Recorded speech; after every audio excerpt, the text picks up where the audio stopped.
enterprise community strives to provide more robust endpoint protection, and HP Wolf Security works with companies to help improve in organization cyber resilience. I'm Jill Malandrino, correspondent at Tag Cyber, and joining me is Alex Holland, senior malware analyst at HP.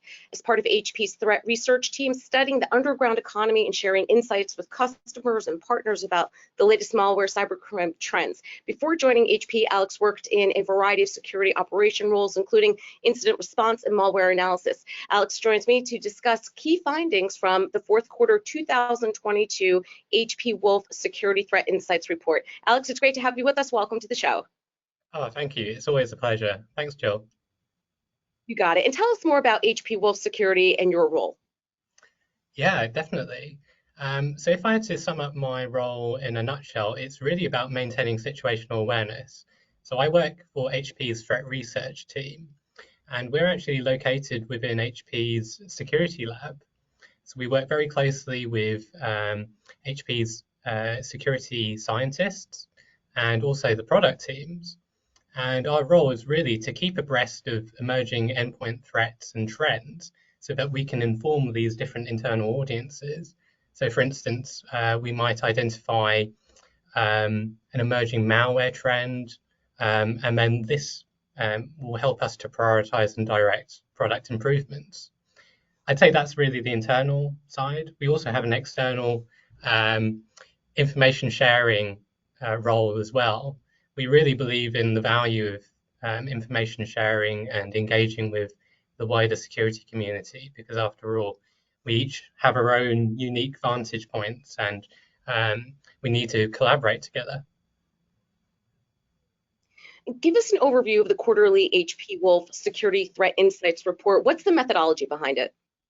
Yeah, thanks for asking. So we've been writing these threat insights reports for about 4 years now, and it really relies on the telemetry that our customers share with us. And we're talking millions of endpoints running HP's security software and services located all over the world, sharing their threat data with us. And one of the things which I really find interesting about our telemetry is the fact that, for example, we collect behavioral malware execution traces from, for instance, HP's SureClick. And this is our threat containment solution. And so it gives us quite a unique and interesting insight into the way users are actually interacting with malware as they encounter them. So one way of thinking about it is you can think of our telemetry as a kind of distributed network of sandboxes all over the world. So I think that's one of our strengths. What was the most popular file type for delivering malware? Yep. So in Q4 2022, that was archive files. So this is a trend which has been going underway for some time. In fact, we saw archive files rise in popularity by a fifth since Q1 2022. And the reasons behind this are you have to look as far back as the start of the pandemic to understand what's going on. One of the trends we always, or dynamics of cybercrime, is that attackers are highly responsive to changes in the attack and defense landscape. So I'll give you some examples of this. So think back to kind of mid-2020, we started seeing a big rise in XL4 macros.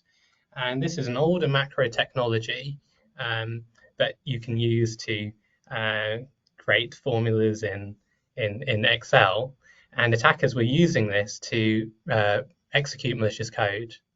And the visibility of this type of technology and detection capability was somewhat limited.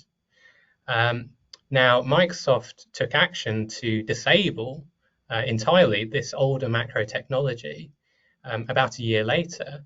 And naturally, we saw a decline in malware authors using this technology to deliver their payloads. That was one thing.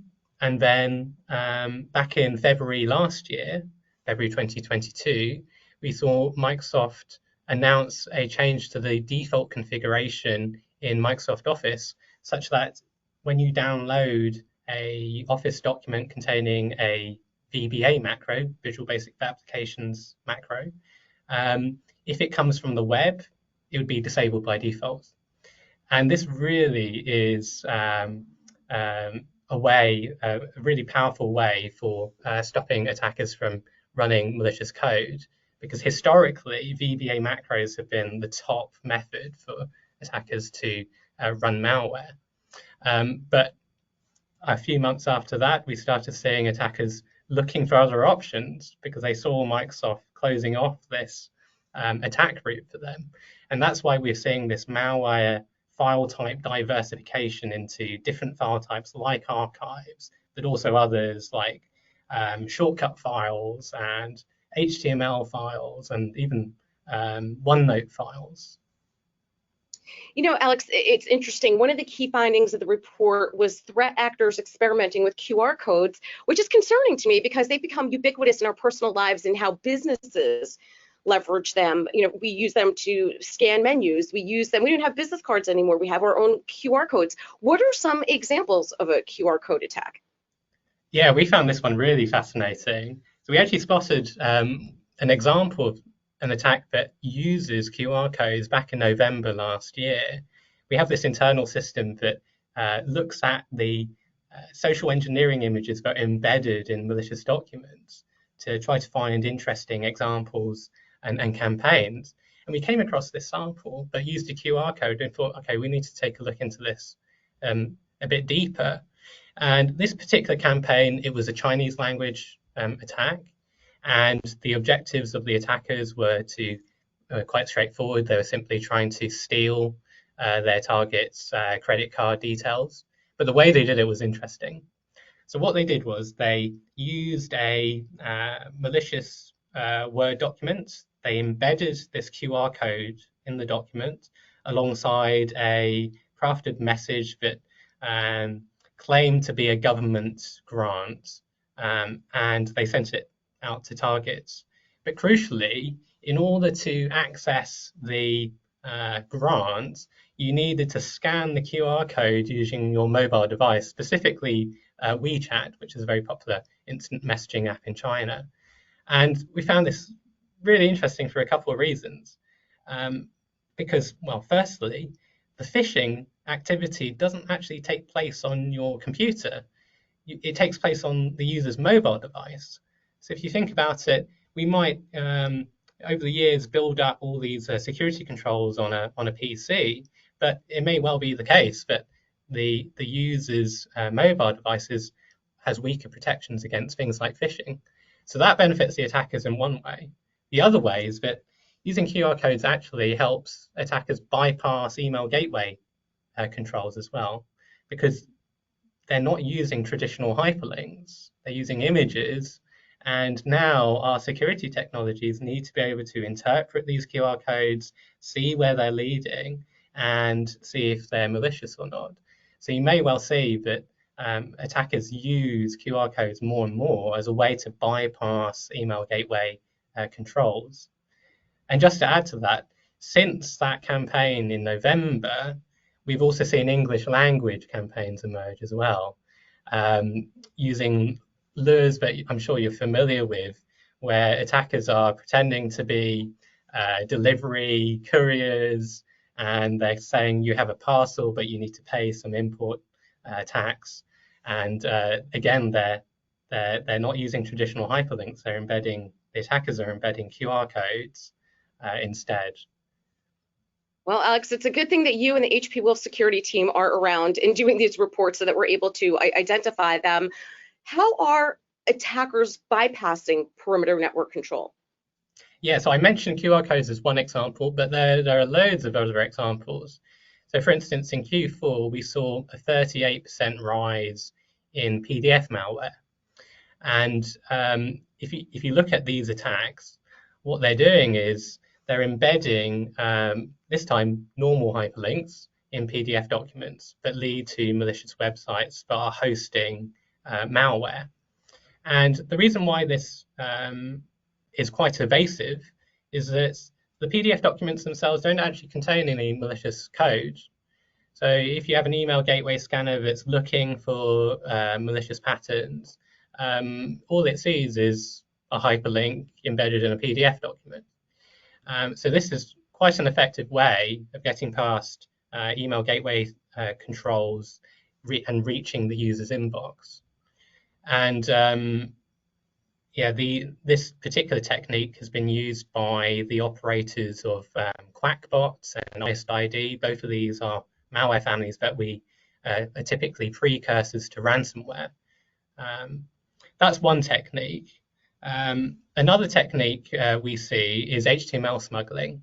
So I think we saw a big rise in HTML smuggling. And what attackers do here is they attach a HTML file to an email, send it to a target, and they actually embed a encrypted, usually payload, inside that HTML file. So what happens is the user double clicks the HTML file, it opens up in their web browser. It might, to their view, might appear as, say, a PDF viewer, and says it might contain a message saying, click this button to download your PDF file. And then the user's prompted to decrypt that file in order to supposedly view their documents. And what it comes down to is encryption. Encryption means that our traditional detection-based security controls find it very difficult, if not impossible, to inspect the content inside encrypted files. So attackers are using encryption to evade security. And the fourth quarter also saw a surge of attackers imitating popular software projects to trick users into infecting their PCs with malware. And it sounds like you touched on that. Is there anything else that the attackers rely on to achieve this? Yeah, so this was a really big trend in Q4. In fact, we saw about 24, but there were more than that, at least 24 software projects that were being imitated. And you can easily imagine a situation where you buy your new computer, and I don't know about you, but I know with me, I have a list of software that I want to install straight away.